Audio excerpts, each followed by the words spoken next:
Assalamualaikum warahmatullahi wabarakatuh. Perkenalkan, kami dari kelompok 4 yang beranggotakan Sonika Indriani NIM 04, Fenty Yuslia NIM 12, Siva Aulia NIM 20, Cita Tunikmah NIM 28, dan Safitri Injasari NIM 36. Nah, di sini kami akan mencoba memaparkan hasil diskusi kami mengenai histologi penyusunan organ peredaran darah. Langsung saja, yang pertama terdapat komponen sistem kardiovaskuler pada jantung. Nah, di sini terdapat aliran darah melalui jantung yang diatur oleh katup yang membuka ke satu sisi, kemudian mengalirkan darah hanya mengalir satu arah saja. Nah, di sini darah dari seluruh tubuh kembali ke jantung melalui atrium kanan dan vena cava. Nah, selanjutnya menuju ventrikel kanan melalui katup tricuspidalis. Nah, dari ventrikel kanan darah dipompa menuju paru-paru melalui katup semilunaris pulmonalis. Nah, kemudian darah teroksigenasi dari paru-paru ke atrium kiri. Nah, kemudian ke ventrikel kiri melalui katup bicuspidalis. Dari ventrikel kiri, darah dialirkan melalui katup semilunaris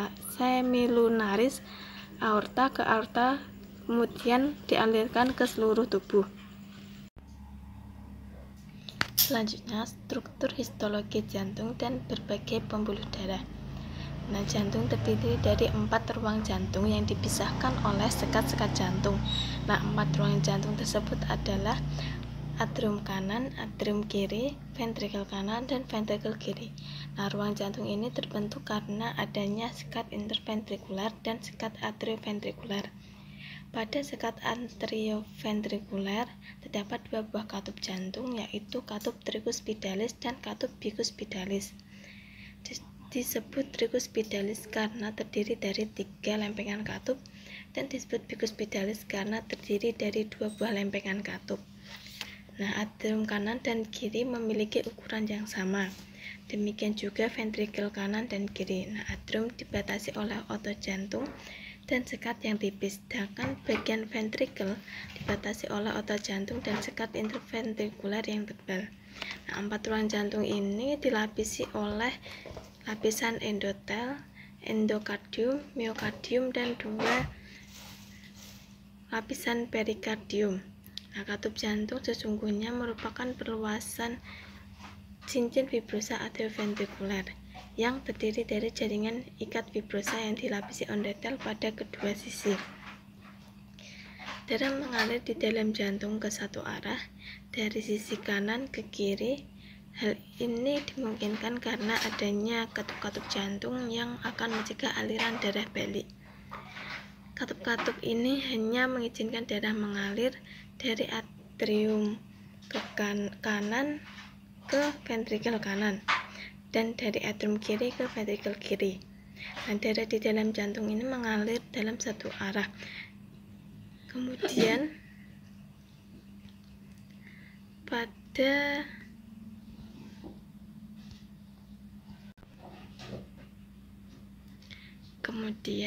darah dialirkan ke paru-paru melalui arteri pulmonalis untuk mendapatkan oksigen, atau proses ini biasa disebut oksigenasi. Dari paru-paru, darah kembali ke atrium kiri jantung melalui vena pulmonalis. Darah ini kaya akan oksigen karena telah mengalami oksigenasi di paru. Nah, dari atrium kiri dialirkan ke ventrikel kiri, selanjutnya ke seluruh tubuh melalui aorta. Nah, yang selanjutnya terdapat endokardium. Nah, endokardium ini memiliki ciri-ciri serat dibedakan dengan serat otot jantung dari bentuk terpulas lebih pucat, glikogen dan mitokondria banyak, miofibrilnya yang relatif lebih sedikit dan terletak di perifer serat dengan diameter fibril lebih besar. Selanjutnya fisiologis konduktor.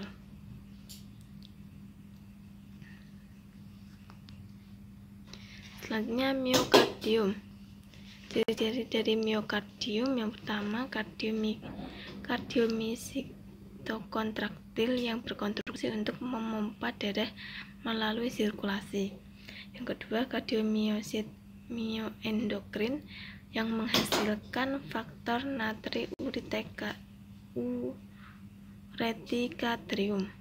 Yang ketiga, nodal kardiomyosit khusus untuk mengendalikan kontraksi ritmis jantung. Nah, hampir 50% volume otot jantung diisi oleh mitokondria.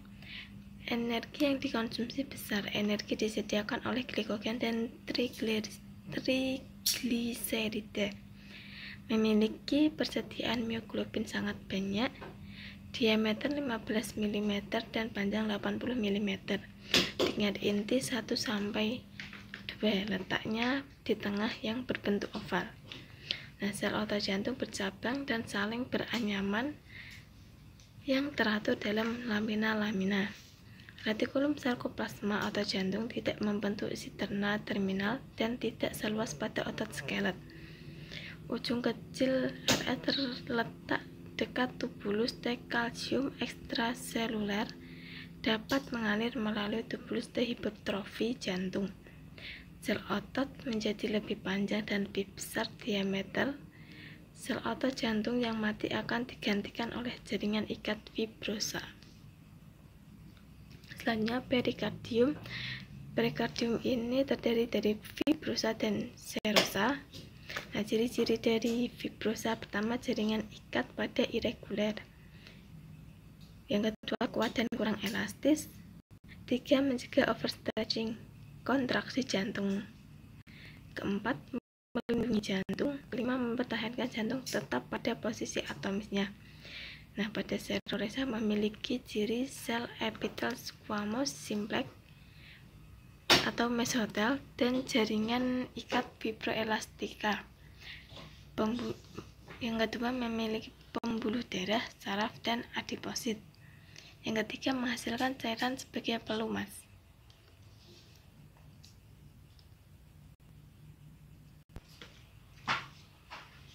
Selanjutnya, pada pembuluh darah terdapat arteri, vena, dan kapiler. Nah, dinding pembuluh darah ini terdapat tunika intima, tunika media, dan tunika adventitia. Nah, pada kapiler memiliki fungsi pertukaran nutrisi, udara, hormon, dan metabolit. Nah, pada arteri memiliki fungsi mengalirkan darah dari jantung ke seluruh tubuh. Nah, pada vena, pembuluh darah balik untuk mengalirkan darah kembali ke jantung. Nah, di sini terdapat histologi dinding pembuluh darah, yaitu tunika intima, tunika media, dan tunika adventitia. Assalamualaikum warahmatullahi wabarakatuh. Perkenalkan, nama saya Fendi Zuslia, NIM 12. Di sini saya akan mencoba melanjutkan presentasi dari teman-teman. Yang selanjutnya adalah kita akan membahas tentang struktur konduksi jantung. Nah, bisa dilihat teman-teman ya, gambar jantung itu seperti apa. Ini bisa di layar, bisa diperhatikan oleh teman-teman. Jadi ini gambar dari jantung ya teman-teman. Selanjutnya menjelaskan tentang struktur konduksi jantung. Nah, jadi sistem konduksi jantung itu terdiri dari otot-otot jantung khusus yang termodifikasi dan mampu menghasilkan aktivitas listrik secara spontan dan menghantarkannya ke seluruh bagian otot jantung. Jadi, dengan listrik yang dihasilkan itu akan dihantarkan ke seluruh bagian otot jantung secara cepat dan terkoordinasi. Sistem konduksi jantung itu terbentuk dari sejumlah sel-sel otot jantung. Dan terletak di mana teman-teman? Ada yang tahu? Nah, jadi terletak pada otot jantung atau miokard. Itu juga terdapat kerangka jaringan fibrosa yang mengelilingi sistem konduksi dan juga dapat terlihat pada apa teman-teman? Pada EKG. Nah, apabila pada sistem konduksi jantung terdapat gangguan fungsi sistem, maka dapat menyebabkan irama jantung yang tidak teratur, cepat maupun lambat. Untuk sistem konduksi jantung itu terdiri dari sekelompok sel otot jantung khusus di dinding jantung yang mengirimkan sinyal ke otot jantung. Sehingga apa? Sehingga dapat menyebabkan terjadinya kontraksi. Untuk komponen utama dari sistem konduksi jantung adalah nodus SA, nodus AV, berkas His, berkas cabang, dan serat Purkinje. Kontraksi jantung yang ritmis bergantung pada pembentukan dan penjalanan impuls yang teratur dan sepanjang jalur konduksi ini. Nah, ini gambar dari hantaran listrik di sel miokardium, teman-teman. Bisa dilihat ya, teman-teman. Bisa diperhatikan. Untuk sel autoritmit itu secara spontan melepaskan potensial aksi. Dipolarisasi sel autoritmit kemudian menyebar dengan cepat ke sel kontraktil di sebelahnya melalui apa? Melalui taut celah. Selanjutnya yaitu kita akan sharing-sharing terkait mekanisme kontraksi otot jantung. Jadi, pada mekanisme kontraksi otot jantung membuat otot jantung mampu memompa darah ke seluruh tubuh dan mengubah kecepatan mekanisme kerja otot sesuai dengan kebutuhan tubuh. Contohnya pada otot jantung yang memompa secara pelan ketika kita sedang beristirahat dan mengompa lebih cepat ketika kita sedang beraktivitas. Nah, ini gambarnya teman-teman bisa dipahami, bisa dipelajari ya teman-teman. Selanjutnya saya akan sharing-sharing penjelasan tadi dari gambar tadi, yaitu dimulai ketika potensial aksi mendepolarisasi sarkolema dan diakhiri dengan ikatan Ca2+ dengan troponin C. Mekanisme Ca2+ memasuki sel untuk mencapai protein kontraktil lalu menuju pada difusi lambat. Kemudian proses stimulasi listrik sehingga menghasilkan peningkatan kalsium intraseluler yang cukup. Peningkatan interaksi aktin dan miosin kemudian memperpendek panjang sel miokard, kemudian kontraksi. Untuk sumber kalsium utama melepaskan dari retikulum sarkoplasma. Setiap denyut jantung potensial akan menyebar ke seluruh permukaan sel miokard, ke T-tubulus.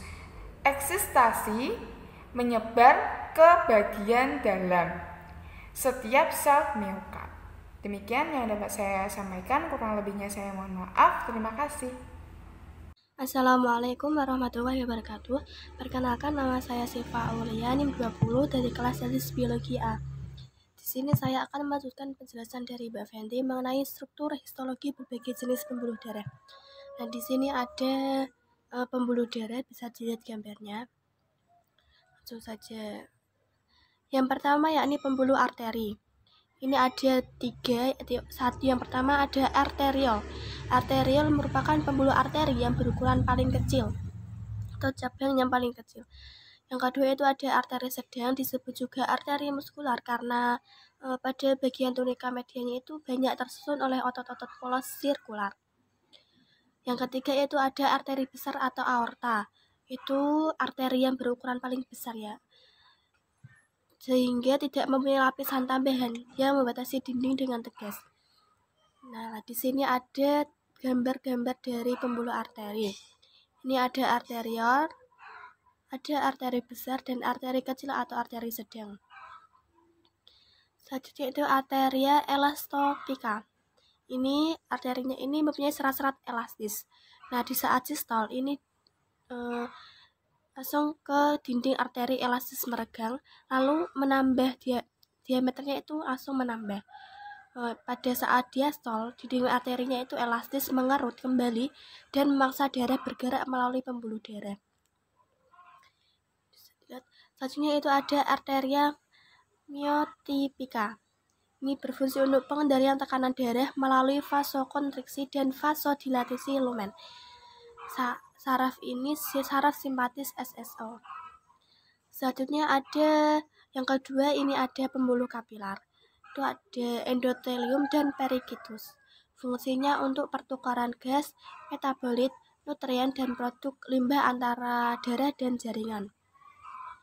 Nah, ini pembuluh kapiler dibagi menjadi 3. Yang pertama kapiler kontinu atau somatik, yang kedua kapiler bertingkat atau kapiler bertingkat, yang ketiga ini ada kapiler sinusoidal. Yang pertama ini ada kapiler kontinu atau somatik, merupakan kapiler yang paling umum ditemukan pada kebanyakan organ jaringan seperti pada otot, pada paru, pada sistem saraf pusat, pada kulit, pada jaringan ikat, dan juga pada kelenjar endokrin. Nah, di sini ada gambar dari kapiler kontinu atau somatik. Yang kedua ini ada kapiler bertingkap. Kapiler bertingkap ini biasanya dijumpai pada jaringan-jaringan yang dimana jaringan tersebut itu tempat berlangsungnya pertukaran zat secara cepat antara jaringan dan darah. Misalnya pada mukosa usus, kelenjar endokrin, glomerulus ginjal, dan juga pankreas. Selanjutnya yang ketiga ini ada kapiler sinusoidal. Kapiler ini terutama ditemukan di dalam hati dan juga di dalam organ hematopoietik seperti sumsum tulang dan juga limfa. Nah, yang ketiga ini ada pembuluh vena. Bisa dilihat pembuluh vena ini berfungsi untuk membawa darah kembali menuju ke jantung setelah darah ini dialurkan ke seluruh tubuh. Nah, pembuluh vena ini disebut juga pembuluh balik karena tadi membawa kembali darah menuju ke jantung setelah dialirkan ke seluruh tubuh. Jadinya disebut juga pembuluh balik. Nah, pembuluh vena ini memiliki dinding yang tipis ya, tidak elastis, dan juga memenuhi katup di sepanjang pembuluhnya. Di sini ada pembuluh dari vena ini ada venula. Ini gambar dari venula, dan juga ada vena sedang, ada vena kecil, ada vena besar. Venula ini itu adalah cabang kecil yang mengumpulkan darah dari organ-organ hingga sampai ke vena. Untuk fungsi sendiri dari venula itu mengangkat darah menuju ke jantung. Selanjutnya ini ada endotelium. Endotelium ini mensekresi kolagen tipe 2, tipe 4, dan juga tipe 5. Dia juga mensekresi endotelin, nitric oxide, von Willebrand faktor, dan juga P-selektin. Endotelium ini memiliki enzim yang terikat membran atau disebut juga ACE. Dan juga endotelium ini memiliki enzim yang menginaktivasi bradikinin, serotonin, prostaglandin, trombin, dan juga norepinefrin. Dan juga endotelium ini juga bisa mengikat lipoprotein lipase. Ini di sini ada gambarnya ya. Ini pada bagian endotelium ini ada di sini sudah dilingkari. Selanjutnya dari pengertian endotelium itu apa sih? Endotelium itu merupakan lapisan tipis dari sel yang melapisi permukaan bagian dalam kardiovaskular, sistem limfatika, dan juga jaringan yang melapisi rongga-rongga dalam tubuh. Jadi endotelium ini melapisi dari tadi kardiovaskular, sistem limfatika, dan juga jaringan-jaringan yang melapisi rongga-rongga dalam tubuh. Jaringan-jaringan yang melapisi rongga-rongga dalam tubuh itu juga dilapisi oleh endotelium. Endotelium ini membentuk batas antara darah dengan lumen, dengan dinding pembuluh darah dan jantung. Cairan limfa dari lumen ini dengan dinding pembuluh limfa. Terus sel-sel yang membentuk endotelium ini disebut juga sel endotel. Lalu sel endotel ini berkontak langsung dengan darah yang disebut juga sel endotel vaskular. Kalau yang sel endotel yang berkontak langsung dengan limfa itu disebut sel endotel limfatik. Nah, selanjutnya ini ada fungsi fisiologis dari endotel. Itu ada banyak ya. Salah satunya itu ada mengontrol tonus vaskuler, kelancaran aliran darah, migrasi sel leukosit, menjaga keseimbangan hemostatik, permeabilitas kapiler, proliferasi sel otot polos, inflamasi, angiogenesis, metabolisme sebagai organ endokrin, fibrinolisis, mencegah agregasi trombosit, dan juga regulasi imunitas.